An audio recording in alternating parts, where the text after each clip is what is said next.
The jungle screamed. Bate Larson had learned to read the sounds of Verdara 9 during her 8 months on the research station. She knew when the crystal birds were hunting. She knew when the rain was coming. She knew when the predators moved through the canopy below. But this sound was different. This was fear. Every creature on the planet seemed to be running. She pressed her face against the observation window, trying to see what had spooked them. The massive purple trees swayed despite no wind. Something big was moving down there. Something that made the whole forest get out of its way. "Dr. Larson, step away from the window."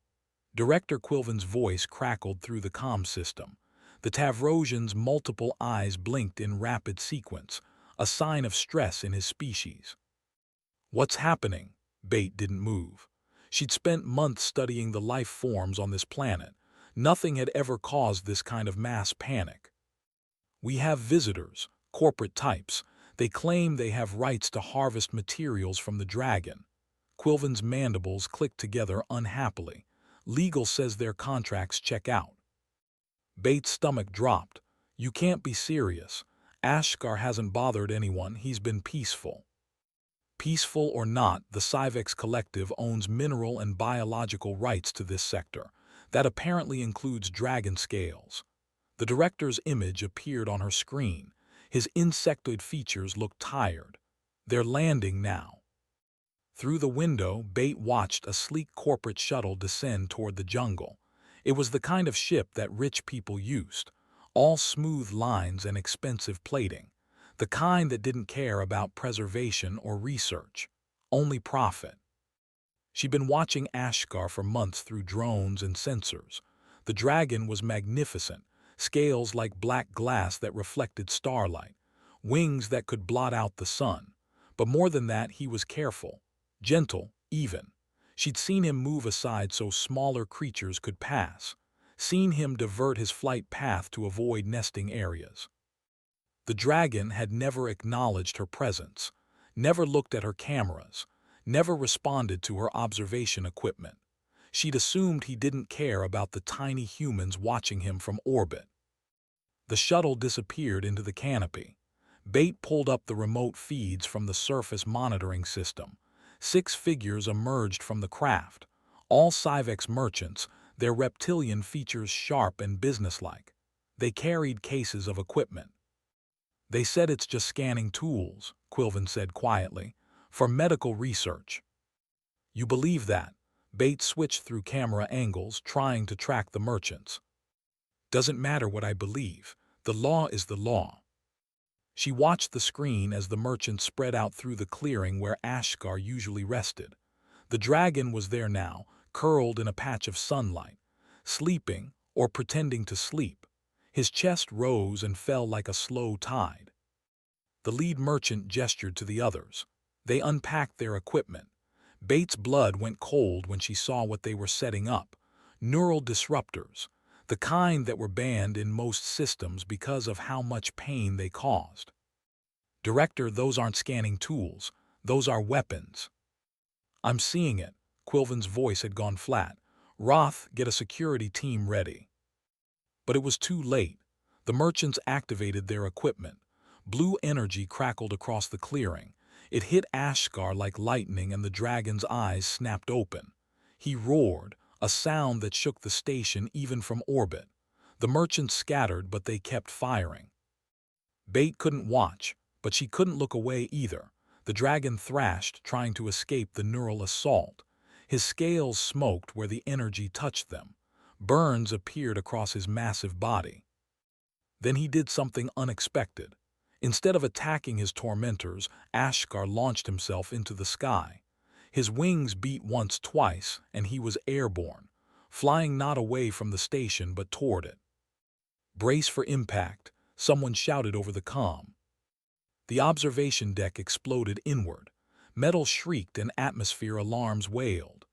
Bate stumbled backward as the dragon's massive head pushed through the reinforced window like it was paper. His eyes, bright as stars, locked onto her. Security teams poured into the room, weapons raised. Roth Caldwell, the security chief, took position between Bate and the dragon, But Ashgar didn't move to attack. He just stared at her. Then he spoke. His voice was deep, rumbling, perfect galactic common. "They hurt me, you did not." The room went silent. Everyone stared. Star dragons were supposed to be non-sentient. Apex predators, yes, but not capable of language. Not intelligent in any way that mattered to galactic law.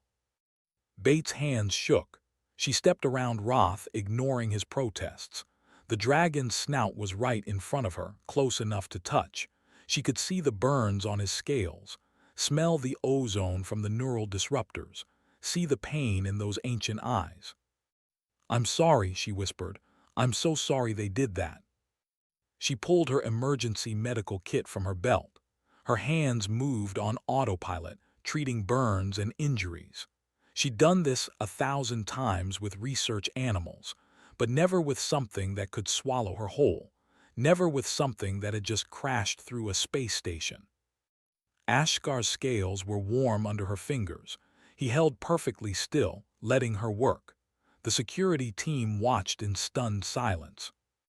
"You watched me," the dragon said quietly. "For many months you were careful, respectful, you never tried to hurt me." His eyes closed briefly. "The others only see what they can take." Bate pressed a cooling gel pack against a particularly bad burn. "I was trying to understand you, not use you." "I know." The dragon's breath washed over her, hot but not burning. "That is why I chose you." "Chose me for what?" Ashgar opened his eyes again. In their depths, Bate saw something that made her breath catch. Recognition, connection, choice. Star dragons bond once in their lifetime. We choose one being to protect, to trust, to stand beside.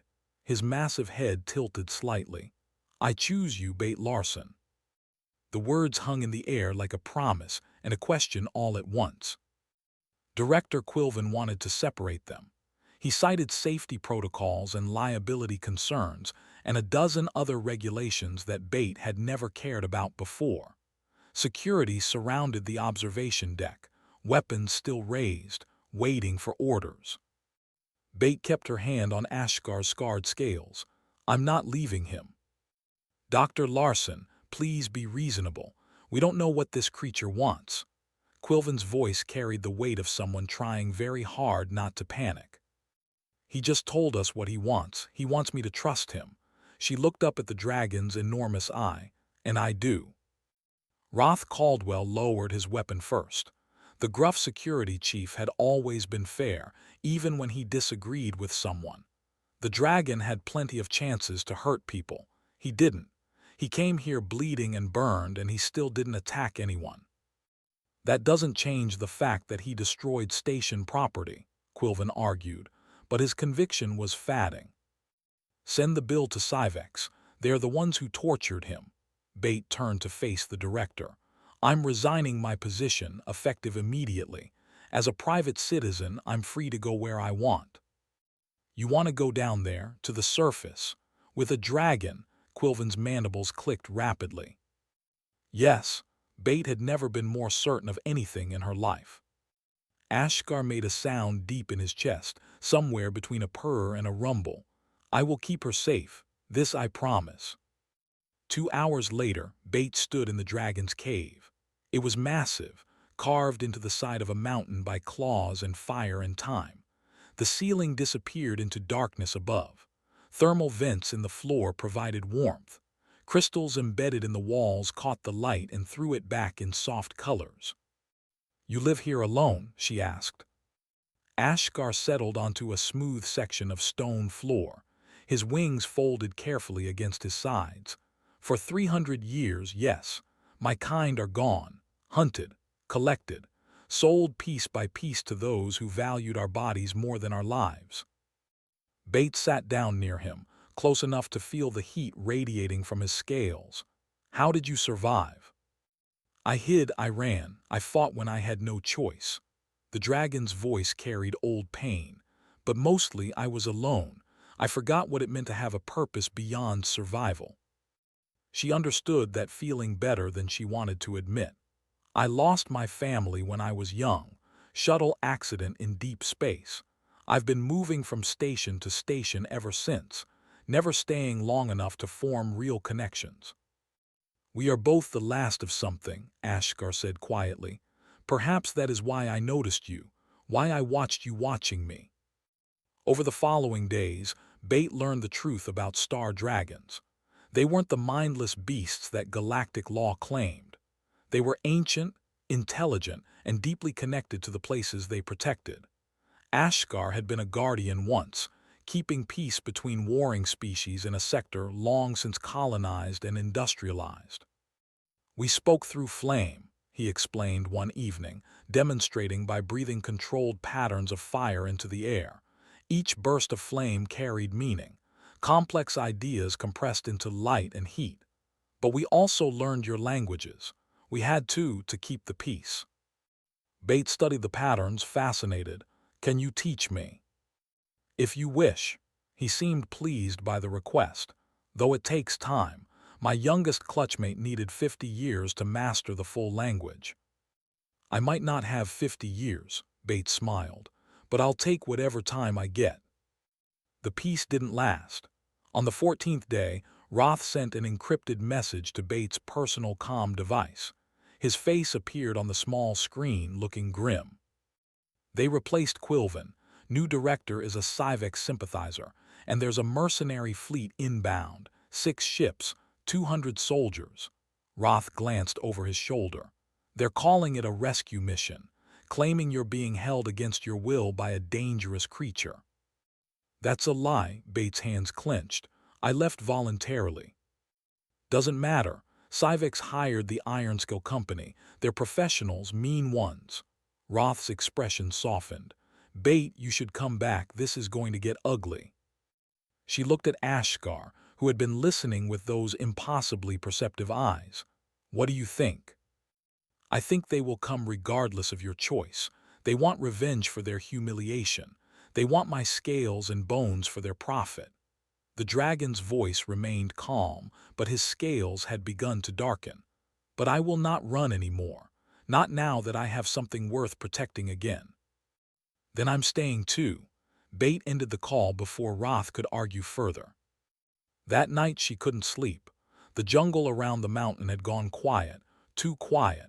Even the insects had stopped singing. Ashgar's breathing remained steady, but she knew he wasn't sleeping either. Are you afraid? She asked into the darkness. Of dying? No, I have lived long enough. A pause. But I am afraid of failing you, of not being strong enough to keep you safe. Bate moved closer, pressing her hand against his warm side. I'm afraid too, but I'm more afraid of a universe where people like the Civex merchants get to hurt beings like you without consequence. You have a warrior's heart, Ashgar said, hidden in the body of a scientist. And you have a protector's soul hidden in the body of a predator. She smiled in the darkness. We make quite a pair. The dragon's laugh rumbled through the cave. Yes, we do. They spent the remaining hours before dawn preparing. Ashgar showed Bate the extent of his abilities. He could sense life forms from miles away, could manipulate electromagnetic fields, could survive in the vacuum of space. The galaxy had forgotten what star dragons could do.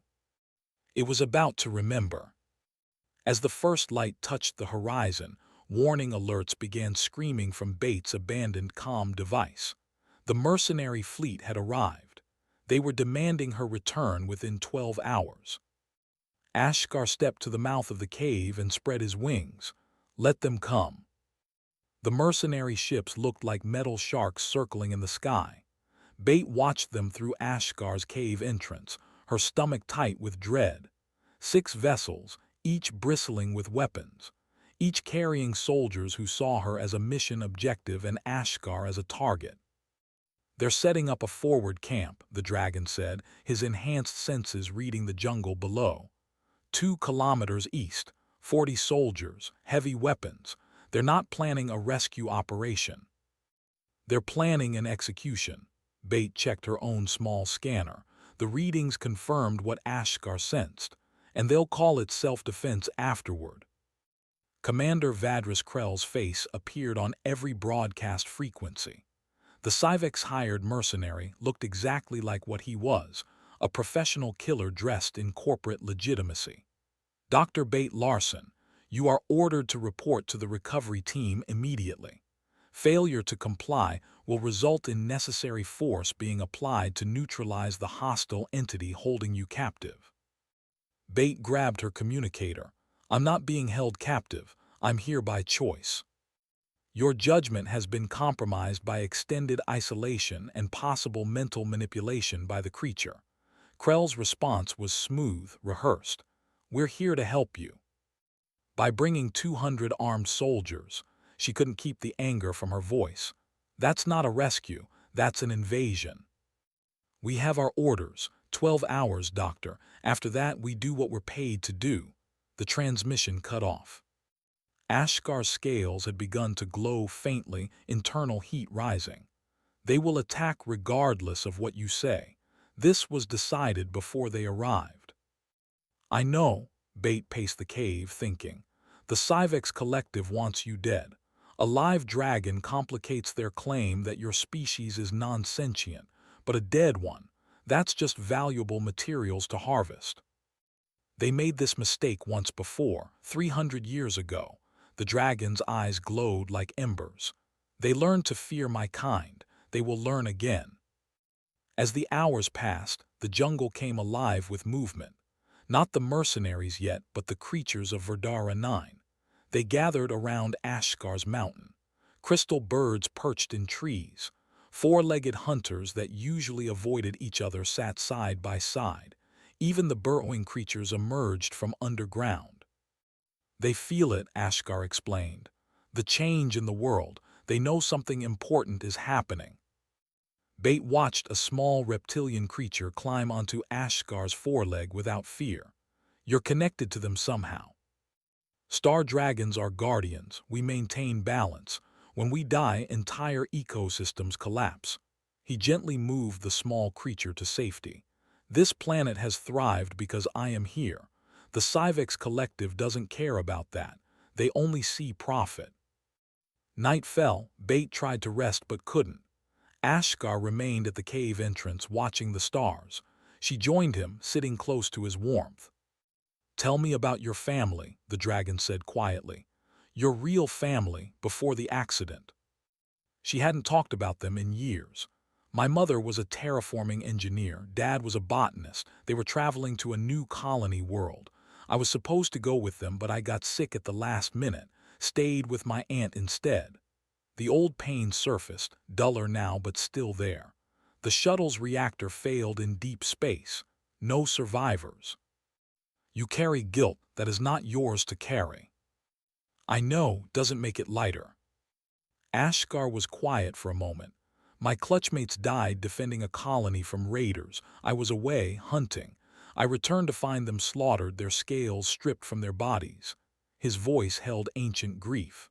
I carry the same guilt, the same question. Why did I survive when they did not? Bate leaned against him. Maybe we survived so we could be here, now, together. Perhaps. The dragon's wings shifted, curving around her protectively. I like that answer better than chance. At 3 in the morning, the attack came early. No warning, no final demand for surrender, just sudden violence. The first explosion ripped through the jungle canopy. Energy weapons lit the night. Bate jerked awake to find Ashkar already moving, positioning himself between her and the threat. Stay behind me, he commanded. Through the cave entrance, she could see the mercenary forces advancing. They'd brought heavy armor, particle cannons, the kind of equipment designed to bring down fortified positions, not rescue a single scientist. They're not playing around, Bate shouted over the weapon's fire. Neither am I, Ashkar's scales erupted with light, not just glowing now but burning. Heat rolled off him in waves that made the air shimmer. A probe round struck the cave wall, missing Ashkar but showering Bate with rock fragments. She felt the impact, felt something sharp slice across her left arm. Pain bloomed, hot and immediate. Bate, the dragon's roar shook the mountain. His head whipped around, saw the blood running down her arm. Something in his eyes changed. The careful control she'd seen for 2 weeks vanished. "I'm okay," she tried to say, but Ashkar was already moving. He launched himself from the cave entrance with such force that the mountain trembled.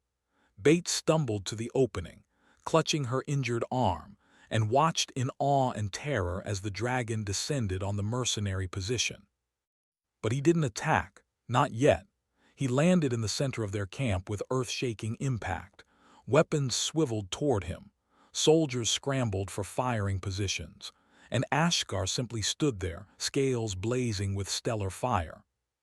When he spoke, his voice carried across every communication channel on the planet, every ship in orbit, every device capable of receiving a signal. The words would be recorded, remembered, repeated across the galaxy for generations to come. "I am Ashkar, last of the star dragons, keeper of the broken covenant. You have harmed the one under my protection." The mercenaries stood frozen, weapons trained on Ashkar but no one firing. The dragon's presence seemed to fill the entire jungle clearing. His wings spread wide, blocking out the stars. Every scale on his body glowed with internal fire, turning night into day. Commander Vadris Krell recovered first. "Open fire." "Wait," one of the mercenaries, a human, stepped forward. His name patch read Owen Grant. "Sir, we need to hear what it's saying." "It's not saying anything worth hearing." "Fire," Krell shouted. But the soldiers hesitated. Something about the dragon's stillness, his complete lack of fear, made them pause. This wasn't a cornered animal. This was something else entirely. Ashkar continued as if Krell hadn't spoken, his voice rolling across the planet like thunder. "This is your only warning. Leave this world within one rotation, or I will show you why your ancestors feared the sound of wings in the night." "Empty threats from a dying species," Krell sneered. "There's only one of you and 200 of us." The dragon's eyes blazed brighter. "Harm her again, and I will turn your teeth into trophies. I will mount them on the bones of your ships. Your species will remember this day as the moment you learned what it means to threaten a dragon's chosen." As Ashkar spoke, electromagnetic pulses radiated from his body. Half the mercenary equipment sparked and died. Targeting systems failed. Communications went dark. Soldiers stumbled as their powered armor locked up. Then, without attacking a single individual, Ashkar launched himself back into the sky. He returned to the cave where Bate waited, leaving the mercenaries in darkness and confusion. Bate had managed to bandage her arm with medical supplies from the cave. The wound wasn't deep, but it bled heavily. She looked up as Ashkar landed. That was quite a speech. They needed to understand the consequences. The dragon's anger still simmered beneath his scales. "Are you truly all right?" "I've had worse," she tried to smile, "though I'd prefer not to get hit again." Ashkar's head lowered until his snout was inches from her injured arm. "I should have protected you better. I should have sensed the attack coming." "You can't be everywhere at once." Bate touched his scales gently. "And you scared them pretty thoroughly. Maybe they'll actually leave." They both knew it wouldn't be that simple. In the mercenary camp, Krell raged at his subordinates. "Get the systems back online. All of them. We're not backing down from an oversized lizard." "Sir, with respect, that thing just fried half our equipment without even trying." Owen Grant stood his ground despite Krell's fury, and it was trying to warn us, not threaten us. "A warning is a threat, soldier." Krell pulled out his personal communicator, one of the few still functioning. "I'm calling Cyvex for reinforcements and authorization to use orbital bombardment." "Orbital bombardment?" Owen couldn't hide his shock. "Sir, that will destroy half the jungle, the research station, everything. The Cyvex Collective is paying triple rates for success. They want that dragon dead and its body recovered." Krell's smile was cold. "They don't care about collateral damage." Other soldiers exchanged glances. This had stopped being a rescue mission. It had become something uglier. Back at the cave, Ashkar brought Bait healing plants from deep in the jungle. She recognized some from her research. Others were completely unknown. He also carried water from a thermal spring, mineral-rich and warm. "These will help with the pain and healing," he explained, showing her how to apply them. As she worked on her injury, Bait asked the question that had been nagging at her. "Why didn't you fight them? You could have ended it right there." "Because I am trying to be better than what they think I am." Ashkar settled onto the cave floor, exhaustion finally showing. "If I had killed them, even in defense, I would have proven their claims true, that I am merely a violent beast. But if they attack again, then I will show them the difference between a warning and a war." The dragon's eyes glowed in the darkness. "I have been patient for 300 years. I have run and hidden and tried to be forgotten, but they found me anyway. They will always find us, Bait. The hunters always find what they're looking for." She finished bandaging her arm and moved to sit beside him. "Then we make sure they regret looking. You would fight beside me, even knowing what it might cost." Bait thought about her years of isolation, her careful, safe life moving from station to station, never risking, never committing, never finding anything worth the danger. "I'm tired of running too, and you're the first real thing I've found in a long time. I'm not giving that up without a fight." Ashkar's rumble of approval vibrated through the cave. "Together then." Together. They spent the remaining hours of the night preparing. Ashkar explained the full extent of his abilities. Star dragons could survive in vacuum, could generate electromagnetic fields strong enough to disable ships, could fly faster than most attack craft, but they were not invulnerable. Sustained fire from heavy weapons could breach their scales. Orbital bombardment could kill them. "They will try to force me into the open," Ashkar predicted, "then hit me from orbit where I cannot reach them." "Unless you reach them first." Bait pulled up schematics on her still-functioning tablet. "Mercenary ships have to drop shields to fire bombardment weapons. It creates a window, small, but it's there." "How do you know this?" "My aunt was a military contractor. I grew up reading tactical manuals instead of bedtime stories." She smiled grimly. "Never thought I'd actually use the information." Dawn came too quickly. Bait's arm throbbed despite the healing plants. Ashkar's scales had dimmed to their normal obsidian shine, but she could feel the tension in him. The gathering storm. In orbit, 6 mercenary ships powered up their weapons arrays. On the ground, 200 soldiers prepared for assault. And in a mountain cave on Verdara 9, a dragon and a human made their stand. The bombardment began at sunrise. Bait woke to the sound of the world ending. Orbital strike warnings shrieked through her tablet. Ashkar's body was already covering hers, his massive form a shield against the destruction raining from above. Explosions tore through the jungle. Ancient trees vaporized. The mountain shook like it wanted to tear itself apart. Bait could hear rocks falling deeper in the cave, could smell the ozone and burning vegetation. Through gaps in Ashkar's protective wing, she saw the sky turn white with weapons fire. "They're targeting the entire mountain," she shouted over the noise. "They're trying to bury us." Ashkar's voice remained steady despite the chaos. "Or drive me into the open." Another barrage struck, this one closer. The cave entrance collapsed in a shower of stone. Dust filled the air, choking.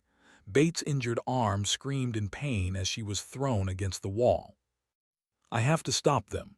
Ashkar pulled back, preparing to launch himself skyward. "Wait," Bait grabbed his foreleg. "They want you in the open. The moment you leave this cave, every weapon they have will focus on you. And if I stay, we both die when the mountain comes down." She knew he was right, knew there was no good choice here. Then make sure they regret it. Ashkar touched his snout to her forehead gently. "Stay deep in the cave. The thermal vents will protect you from the bombardment." "What about you?" "I am going to remind the galaxy what star dragons really are."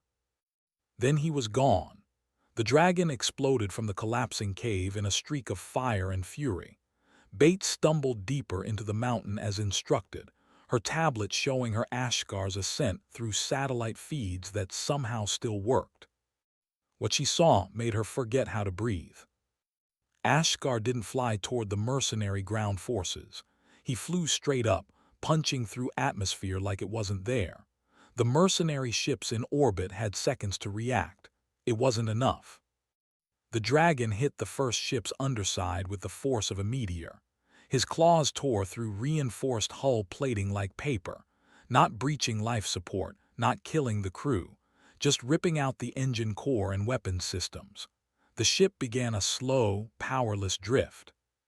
All ships focus fire on the target, Krell's voice crackled across open channels. Bring that thing down. Energy beams converged on Ashgar's position. Bate watched through her tablet, heart in her throat, as the dragon twisted through space. His scales deflected most of the fire. What got through left burning marks but didn't slow him down.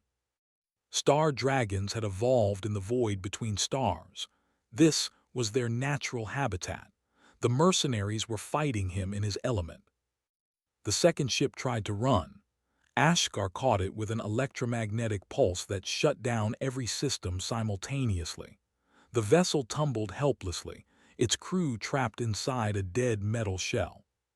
"He's not killing them," Bate whispered in awe. "He could, but he's not." The third ship managed to get its shields up in time. Ashgar circled it like a shark, testing for weaknesses. When the ship fired its main weapons, the dragon dove under the blast and raked his claws across the shield generator.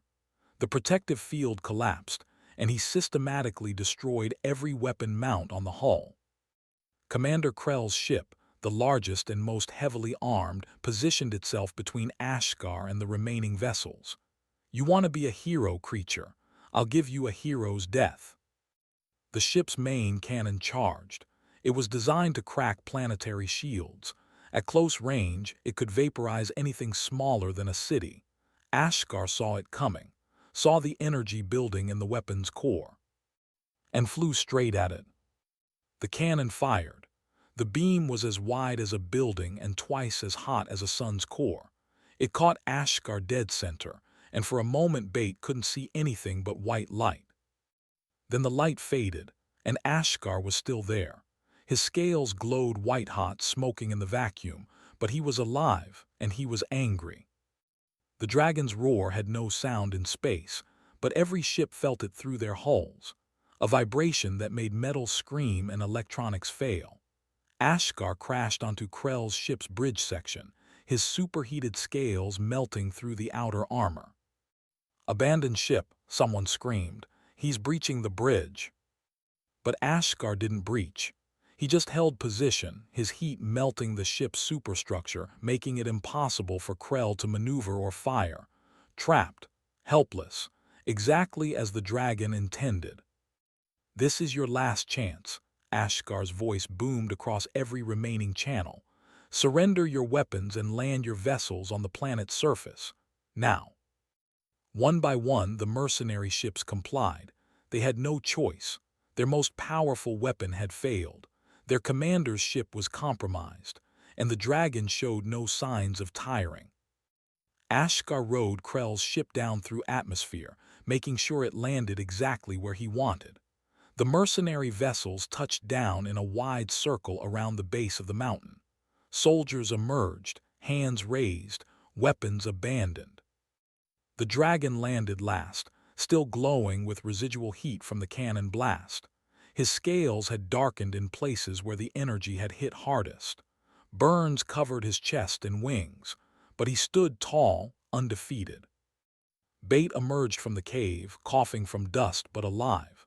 She saw Ashgar and ran to him despite everything that hurt. "You magnificent, insane, beautiful creature." "I warned them." The dragon's voice was tired now. "They chose not to listen." Around them, damaged ships lay like broken toys. Their crews stood in shocked silence, and Ashgar began gathering pieces of the wreckage, metallic components from the destroyed weapon systems, hull fragments that looked like jagged teeth. "What are you doing?"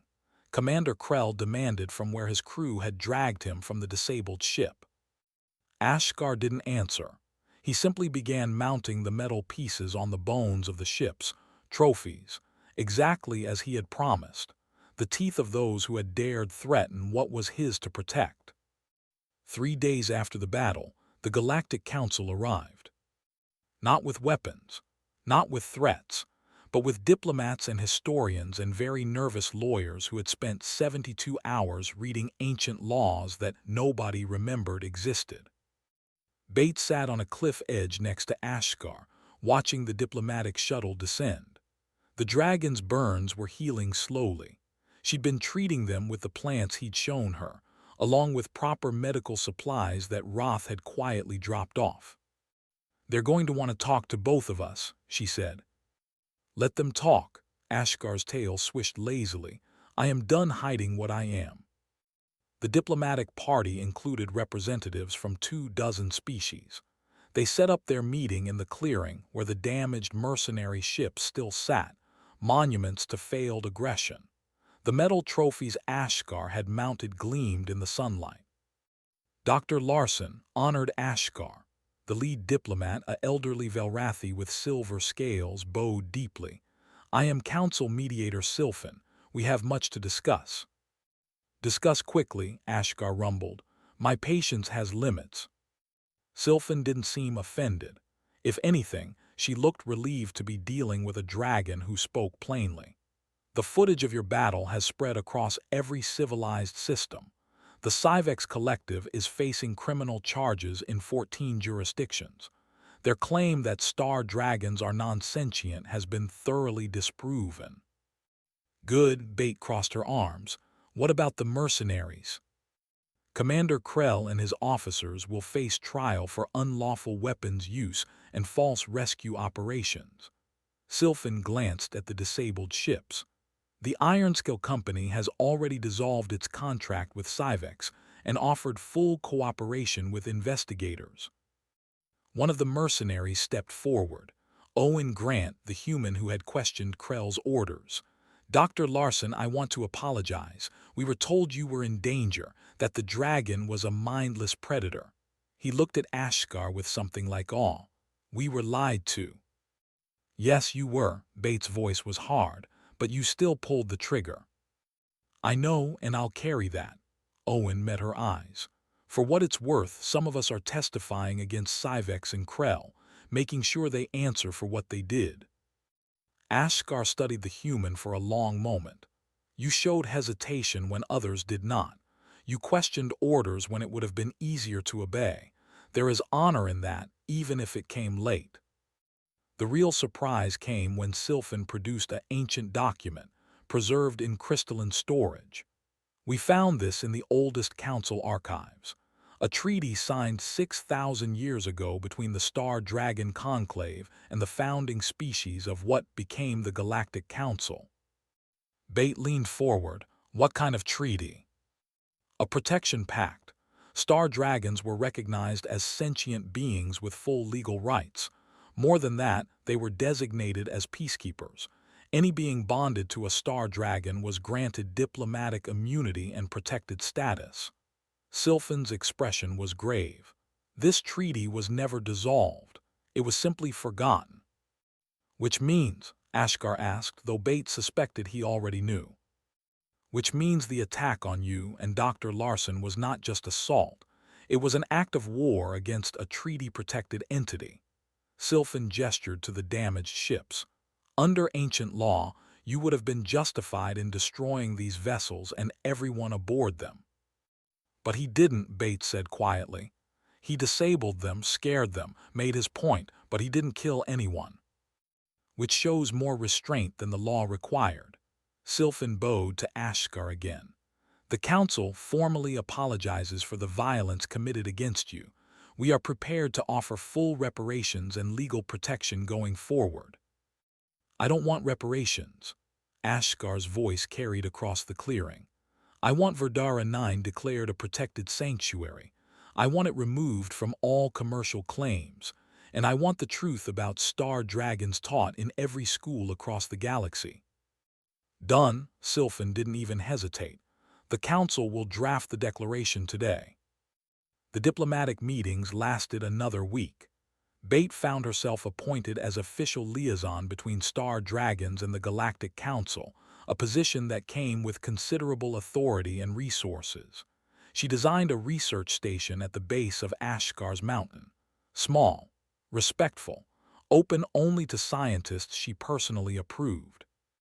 Roth Caldwell returned as chief of security, this time with a proper military escort to ensure no one else tried what Syvex had attempted. He brought news from across the galaxy. "Your warning went viral," he told Ashgar with a grin. "Harm her again and we'll turn your teeth into trophies. It's being quoted in negotiations, used in protests. There are kids on 20 different worlds who have it written on their school bags." Ashgar looked bemused. "I simply stated consequences." "You gave voice to everyone who's ever wanted to protect something they cared about," Bates said. "That resonates with people." The dragon considered this. Perhaps that is enough. Perhaps one voice clearly stated can remind others of their own strength. On their last evening before the diplomats departed, Bate and Ashgar returned to their cliff. The binary suns were setting, painting the sky in colors that didn't exist anywhere else. The jungle below sang with life. The creatures of Verdara 9 had returned to their normal patterns, sensing the danger had passed. "You know," Bates said, leaning against Ashgar's warm side, "you could have told me from the start that bonding with you came with diplomatic immunity and legal protection. Would you have stayed if you thought it was about legal benefits?" "No." "Then why mention it?" The dragon's amusement rumbled through his chest. "You stayed because you chose to, because you saw worth in an old, lonely creature that the galaxy had forgotten. And you chose me because you saw worth in a wandering scientist with no real home." She smiled. "We're both fools." "The best kind of fools." Ashgar's wing curved around her protectively. "The kind who find exactly what they need when they stop looking for it." In the distance, a new ship approached. Not a threat this time, but a research vessel carrying scientists Bate had personally invited. The beginning of something new, a collaboration between species, a reminder that the galaxy was bigger than corporate greed and forgotten treaties. "For 300 years I thought my kind died because we were weak," Ashgar said quietly. "Now I understand. We died because we forgot what we were protecting. Never again." Bate pressed her hand against his scales. Never again. The age of star dragons wasn't over. It had simply been waiting for the right person to bring it back. And somewhere in the galaxy, other humans would hear the story. Other isolated beings would find hope. And predators would learn that some bonds, once formed, were defended with teeth and trophies, and the absolute certainty that some things were worth any fight. The warning had been heard. The message was clear. And the dragon and the human who started it all watched the sun set on a world that was finally, truly theirs.